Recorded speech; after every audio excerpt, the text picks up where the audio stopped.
punta tayong Boracay via ship. First, from Manila, sumakay muna tayo ng bus going to Batangas Pier. Ang rate ng bus ay 268 pesos para sa mga adults and 214 pesos para sa mga seniors and students. So ayan, pagbaba nyo ng Batangas Port, nakita nyo yung gate na yun, diretso lang kayo dito sa walkway papunta doon sa main entrance ng Batangas Port. And in fairness, hindi mainit dito ha sa Batangas Port. Tignan nyo naman pagpasok nyo. Kung merong airport, of course, merong seaport. Ayan yung entrance niya, di ba? Ang Lakas Maka International Airport.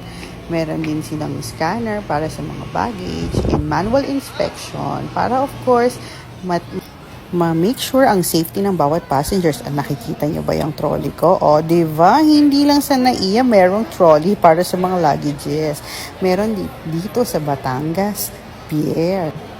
In fairness, dito sa Batangas Pier ha, ang luwag-luwag tsaka ang aliwalas.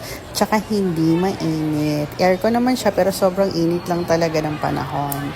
Ayan, meron din mga available na ATMs kung kailangan nyo ng money. And meron din mga coffee shops, mga bilihan ng snacks. Meron din naman mga bilihan ng rice meals. Kaya wag nyo nang isipin yung pagkain nyo. Dito na lang kayo bumili. Though pwede naman din kayong magbaon. Pero in fairness, talaga dito sa Batangas Port nakakaaliw. Kasi very organized, kumpletong-kumpleto. And in fairness, nakikita nyo ba, yan ang restroom nila. Well-maintained ang cleanliness ng Batangas Port. In fairness sa management ha, 5-star.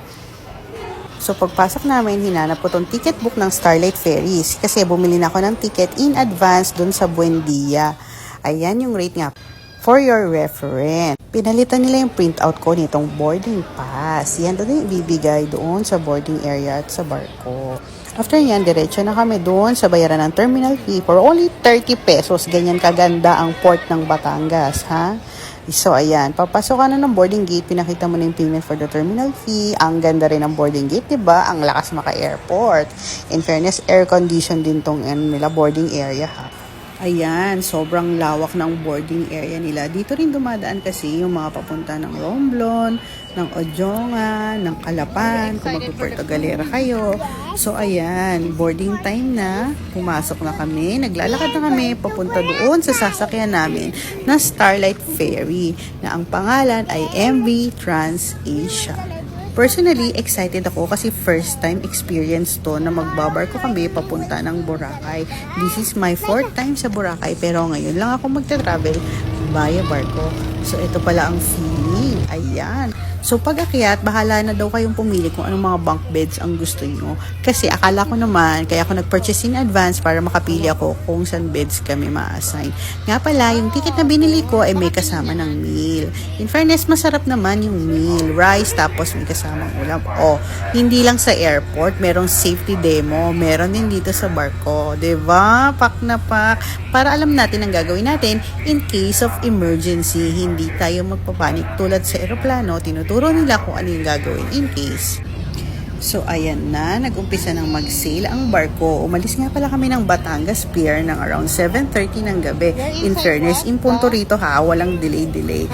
And ang bilis-bilis ng takbo nitong barko. So, ayan. Ini-enjoy namin yung hangin kasi sobrang hangin. So, mamaya-maya rin naman matutulog na kami. Hopefully, makatulog kami. Nga pala, medyo amoy mamang-alang yung mga beds dito ha. Huwag masyadong mag-expect. Pwede siguro magdala na medyo makapal na sapin. So, ayan. At eto na nga. To 5:30 a.m. Ayan, nakitang-kita na namin ang Jetty Port, ang Katiklan. So, eto na. Malapit na kami sa Boracay. Ayan, malapit nang magdaong yung barko doon sa port. Excited na ang lahat. In fairness, masarap ang experience sa barko. Bagong-bago kasi. I mean, bago sa aming experience, buong pamilya.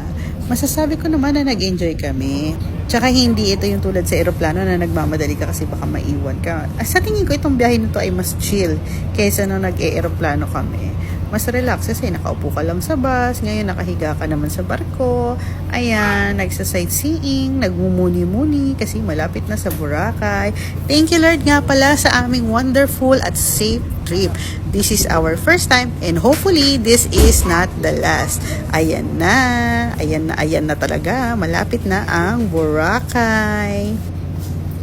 So, ayan. Pagbaba namin ng port, ang gagawin nyo na lang ay sumakay ng boat papunta doon sa Cagban Port. Siyempre, picture muna. First time eh. O, ayan, diba? Happy. So, ayan. Pasakay naman na kami ngayon ng port papunta sa isla ng Boracay. Chikahan ko kayo kasi pag-uwi, magbabar ko na naman kami at bibigyan ko rin kayo ng review kung ano ang feeling namin doon. So, bye! See you next time! Welcome, Boracay 2025!